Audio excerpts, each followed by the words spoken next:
I was just curious about what made me be inspired by something or someone. There's a distinction between influence and inspiration. When it comes to an inspiration, especially from a person, you recognize a blueprint that you could use to achieve your own goal, and you sometimes end up improvising that blueprint and superseding that person and becoming extraordinarily good at it, and in return you inspire other people and the chain reaction goes on. But when it comes to influence, I would argue that it happens in a more subconscious level, because you are being influenced by your environment, the people who raised you, the people you hang out with, the people who you work with. You don't get to choose all of them, and it just happens to be. And you do get influenced by all of these factors, whether you like it or not, whether it's good or bad. But when it comes to inspiration, you could actually recall the moment or the time that you were feeling inspired by something or someone. You get that goosebumps and you're like, man, that was extraordinary. I am so motivated to do something like that myself. And you get the point. Now the real question is, do motivational speakers use inspiration or influence? Because they're not the same thing. For example, if you look at Tony Robbins and David Goggins, they're two different kind of people, but their goal is to motivate others. As always, the curious creature that I am, to answer all my bullshit questions, I turn to science for answer. So two beautiful men known as Edward Dacey and Richard Ryan introduced this theory called SDT theory, which is not STD, SDT theory, called self-determination theory. In that, they are proposing that there are primarily two forms of motivation. One is autonomous motivation and the other is controlled motivation. The word itself is self-explanatory, but I'm gonna say it anyway.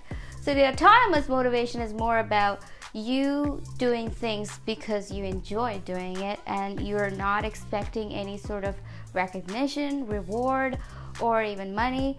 But when it comes to controlled motivation, you do it out of obligation, because if you don't do it, there's a consequence, and that consequence is not looking good for you, okay? So I want to bring you to the focus on the autonomous motivation. In autonomous motivation, there are different kinds of motivation, primarily intrinsic and extrinsic motivation. So even certain external rewards can be internalized and become intrinsic motivation, meaning a form of autonomous motivation. Okay, I know it's confusing. Let me explain. Let me explain with an example. Okay, I have this guy called Jack. All right, Jack is going to the store to get himself a basketball. Now he gets the basketball, he goes to the park, he plays, he's like shooting, having fun, he's enjoying the whole experience of playing basketball by himself. Now two guys show up and they play with each other, even better experience because they can relate to each other, they talk to each other about their pros and cons, and then he goes home, great fucking day. Next day, all three of them show up at the park and they decide to play for points. Now you're introducing external reward. So in this case, what happens is you start to be motivated to win a game, and you're not doing it just for the sake of enjoyment. This improves the quality of the game. You have to know this. This external motivation is improving the quality of the game. So what happens is Jack ends up internalizing this external reward, saying, okay, if I play for the points, I will get better at the game, meaning I will end up enjoying the game even better. So even though it's an external reward that is motivating him to do it, he internalizes it and it becomes an autonomous motivation. I hope you're still with me so far. So from what I understand is that we transcend from extrinsic to intrinsic and intrinsic to extrinsic motivation. So it's a variance. We cannot say that we're always motivated internally and we don't expect anything from outside. I think it's really important to find balance between those two, keeping in mind that our goal is autonomy, autonomous motivation. If you're interested to learn more about this theory, I'll put all the details in the link down below. Okay, going back to the motivational speaker. There's a research done applying this theory saying that how about we put a bunch of wire on a human's brain. I'm just kidding. They just did a research trying to figure out our brain activity reaction to the tone of voice of a motivational speaker, also combined with the language that they're using. For instance, if you're asking your kid, hey, go get your homework, we have to get it done, versus you say this to the kid like, hey, do you want me to help you with the homework? You know, there's a difference in the tone and the language that we use. The first is more like aggressive, let's get it done, you gotta do it, if not. And the second one is, how about we do this together? What if you switch that, right?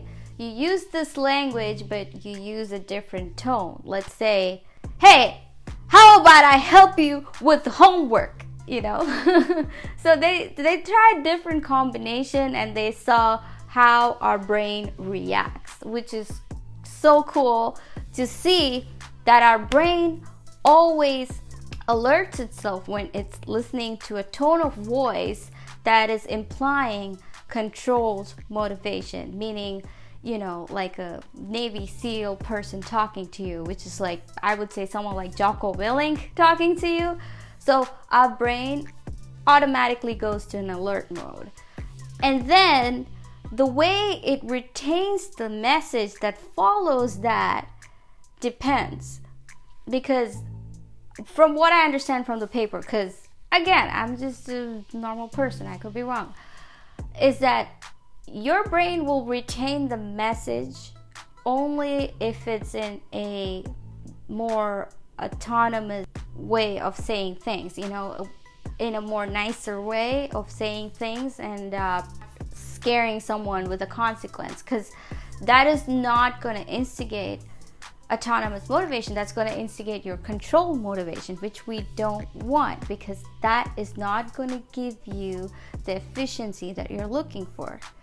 So Tony Robbins uses this skill set, like the way he talks, the language that he uses. I'm not saying that he doesn't have the knowledge that would be helpful for people to get to their full potential and do what they want to do. I'm not saying that, but he does use these tools when he's talking in his seminar.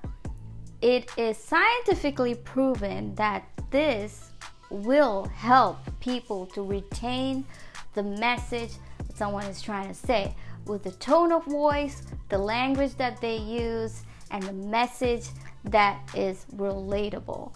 Is Tony Robbins an influencer and not an inspiration?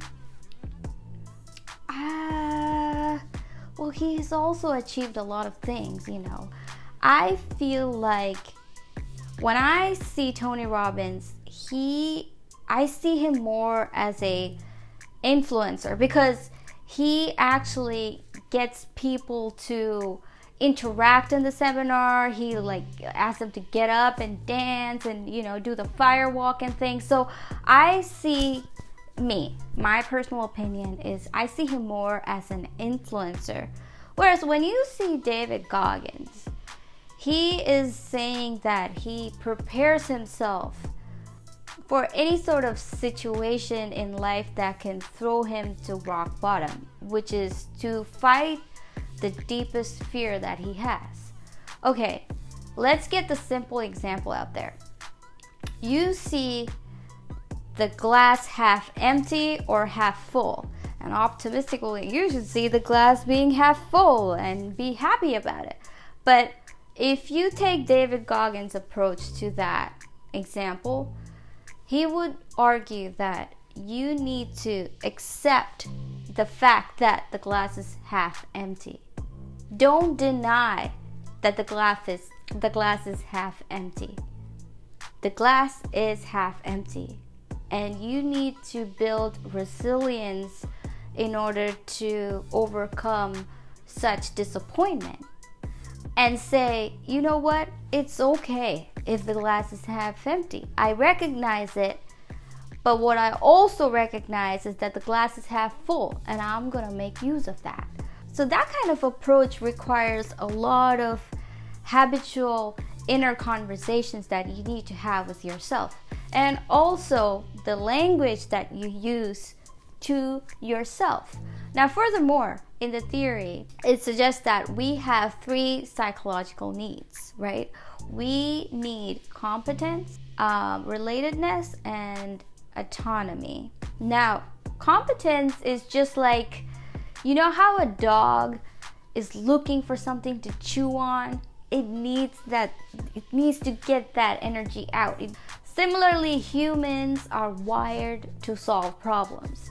We need to work on something. We need to develop a skill set. And then relatedness is more about connecting with people.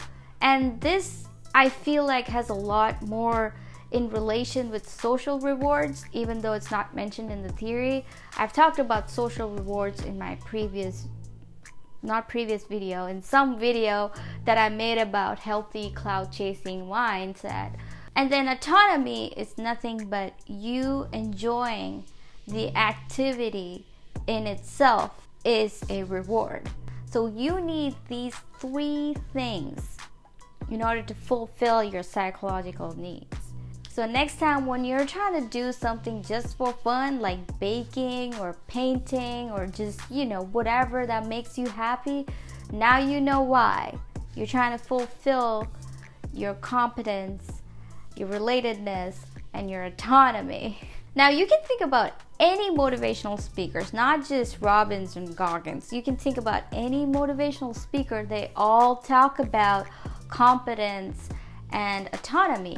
Competence being work hard on your skills, develop your skill set, and make sure you're prepared for the war. And then when it comes to autonomy, find your passion, make sure you enjoy what you're doing, do what you love to do, and so on and so forth. But what about relatedness? They say that money and fame is nothing, it will not fulfill your life, but they're all famous and they all have money, so we can't relate to that, right? Now you might say that David Goggins doesn't give a fuck about what anyone thinks about him, but I would argue that's not the case. He doesn't think about everyone, but he does care about certain people respecting him, right? He is also religious, meaning he cares about judgment from the God. There is a certain element of relatedness there. And if you look at Tony Robbins, he does so much of charity work, it's mind-blowing. Furthermore, relatedness doesn't have to mean all about recognition. It can also mean that you helping someone to achieve their task. Even in sports, if you see, a lot of athletes would take a chance of getting a warning for the sake of their team, because they're playing not for themselves but for the team to win the game. So that's relatedness. That will give you that extra push, that extra motivation to go extra mile and be extraordinary. That's a lot of extras that I used. Sorry for the extras. Hey, that was a bad joke. At the end of the day, what I'm trying to say is that all successful people, if not all, most of them have figured out how to fulfill these 3 psychological needs proposed in this theory. Now, how us, people like us who have a 9-to-5 job to pay bills, find intrinsic, autonomous motivation, right? That's the big question. But the thing is, this theory will help you to ask the right questions. Are you enjoying what you do? If there's an external motivation, can I internalize it? If I do, how do I connect to people with the thing that I do? Will that bring me fulfillment? Will that make me happy? Do I bring value to people, and do they bring value to me in return? Things like that. It'll help you to, what is that word again? Find your blueprint. We live in this era of internet, smartphone, and soon we're gonna have Neuralink. All you have to do is Google. If you think you would enjoy doing something, there is a much more possibility of making money out of it in this time and day compared to even 20 years ago. Just like someone has iron deficiency or like certain protein missing in their body, we're all different. We all have different needs. Similarly, even psychological needs can vary from person to person. Even if you have a sibling who shared the same environment, same parents, same school, similar friends, you still are two different people who might need two different psychological needs. There's no one shoe that fits all. That's why it's so important that you have inner conversation within yourself in order to figure out what is going to give you that peace of mind and fulfillment in your life. By learning, understanding, and not just listening to motivational speakers, you have to take that external motivation and internalize it and become autonomously motivated to do the thing that you really want to do. The only thing that you have to remember and consciously try to stay away from is the controlled motivation environment. So learn the difference, recognize it, and I hope it helps you to make some changes in your life. There you go. I'm tired. I'm not. All right. See you soon. Peace out.